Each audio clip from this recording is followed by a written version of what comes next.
Transition Blueprint: Evolving into a Trauma-Sensitive School.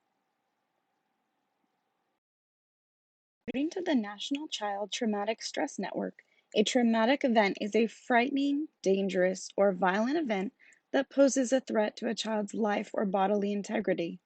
Witnessing a traumatic event that threatens life or physical security of a loved one can also be traumatic. Traumatic experiences can initiate strong emotions and physical reactions that can persist long after the event. Children may feel terror, helplessness, or fear. Reactions can include a variety of responses, such as intense and ongoing emotional upset, depressive symptoms or anxiety, behavioral changes, difficulties with self regulation, problems relating to others or forming attachments, regression or loss of previously acquired skills, attention and academic difficulties, nightmares, sleeping difficulty and eating, and physical symptoms such as aches and pains. Chronic stress and uncertainty, missed meals, and restless nights make it physically and mentally difficult for children to concentrate or form trusting bonds with adults. They become hypervigilant, prone to emotional meltdowns, with bodies thrown into fight or flight mode at the slightest disturbance. Dr. Pamela Cantor, the founder of Turnaround for Children, explains, "This is not a hypothesis, it's a fact. Adversity alters how children develop as learners, and not in a good way." So, what are ACEs? Adverse childhood experiences, or ACEs, are potentially traumatic events that occur in childhood, typically 0 to 17 years old. For example, experiencing violence or abuse, having a family member attempt or die by suicide. Other things that are considered traumatic would be substance abuse or misuse, mental health problems, parental separation, household members going to jail or prison. ACEs are linked to chronic health problems, mental illness, and substance misuse in adulthood. ACEs can also negatively impact education and job opportunities. However, ACEs can be prevented. The solution: resilience through trauma-sensitive curriculum and educational settings. We are not immune from this problem here in Kansas. In fact, we have a higher level of reported ACEs than the national average. There is hope. Kansas has also made the proactive decision to require social emotional character development standards to be met, as well as adopting initiatives to combat and prevent ACEs. A trauma-informed, sensitive school is an educational environment set up so the adults in the school community are prepared to recognize and respond to those who have been impacted by traumatic stress, including administration, staff, law enforcement, and community stakeholders. The goal is not only to provide tools to cope with extreme situations, but to create an underlying culture of respect and support. Trauma-sensitive schools, trauma-informed classrooms, compassionate schools, safe and supportive schools, all different names to describe a movement that's taking shape and gaining momentum across the country. And it all boils down to this: kids who are experiencing the toxic stress of severe and chronic trauma just can't learn. It's physiologically impossible. Real results require real adjustment. As Principal Jim Sporleader, renowned for his trauma-informed revolution, explains, there are just two simple rules. Rule number one: take nothing a raging kid says personally. Rule number two: don't mirror the kid's behavior. Take a deep breath, wait for the storm to pass, and then ask something along the lines of, "Are you okay? Did something happen to you that's bothering you? Do you want to talk about it?" There are still consequences, but instead, replace punishment with a system to give kids tools so they can learn how to recognize their reaction to stress and learn to control it. And so we must take the first steps towards becoming a trauma-sensitive school through education and awareness, investment, and creating manageable first steps.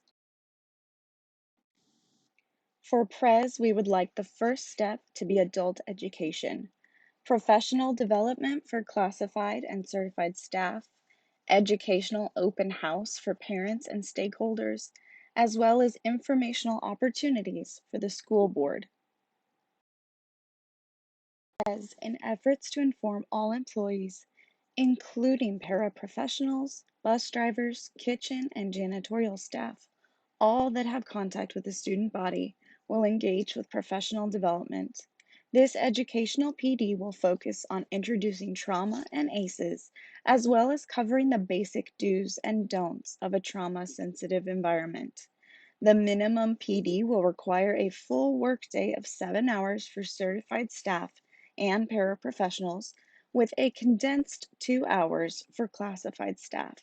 This will be followed by a book study for all certified staff and paraprofessionals on Help for Billy, a beyond consequences approach to helping children in the classroom. The goal is to follow this PD for staff up with educational opportunities for families, members of the community, stakeholders, including the school board, in accordance with the Kansas Can School redesign and the Kansas State Department of Education's request for communal outreach. This will take the form of a Rams University session in parallel to dinner and activities to help draw in the community. For the first steps, calm corners, and regulation rooms. The PRES SECD team has already begun the first steps toward a pilot program for creating calm corners in first grade, preschool, and the art room, with plans to expand to kindergarten and second grade the following year. In addition, a calm room will be created for use as necessary by third, fourth, and fifth grade students. These safe spaces will be used to help students learn coping techniques to be employed when they become dysregulated. By introducing the safe spaces as tools in pre-K and continuing their use throughout each subsequent grade, the students will learn self-regulation. Calm Down Corner, sometimes referred to as a mindfulness corner, is a designated space in the classroom where your students can go when they need to regulate their emotions. Calm down corners are becoming popular for their ability to help students implement social and emotional learning skills. A safe place is an area where a student can retreat to calm down, collect their thoughts, and return to their prefrontal frontal cortex.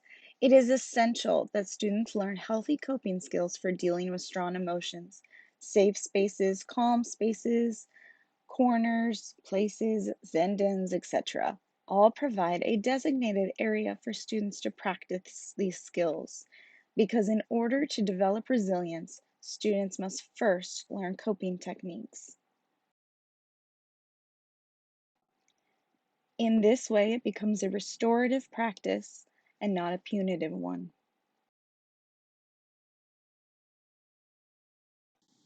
And the third goal, common language. The SECD team will begin educating the students and staff on common language that can be used to create consistency and clarity.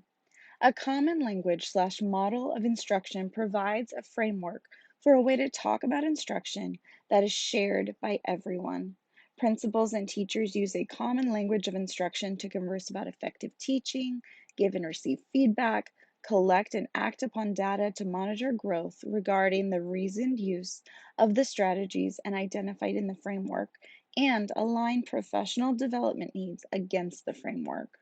This common language creates a foundation for successful communication throughout the school and benefits the discussions regarding students of concern.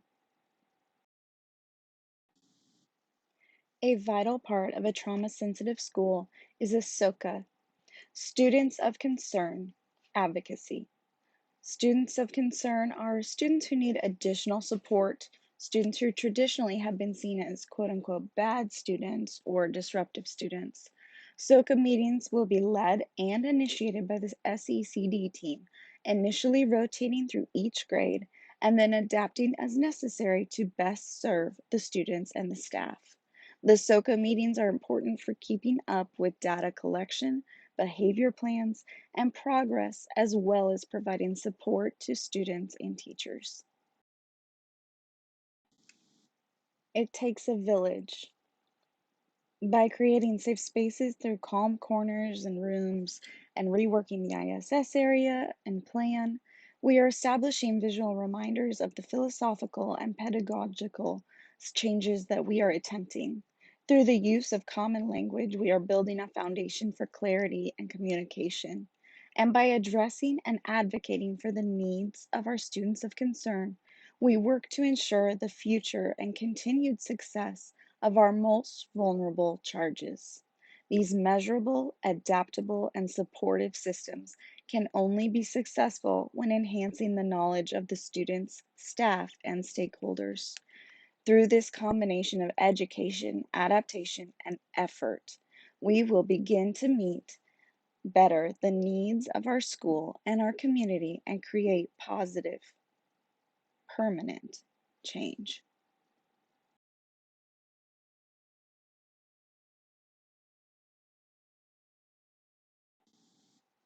Thank you.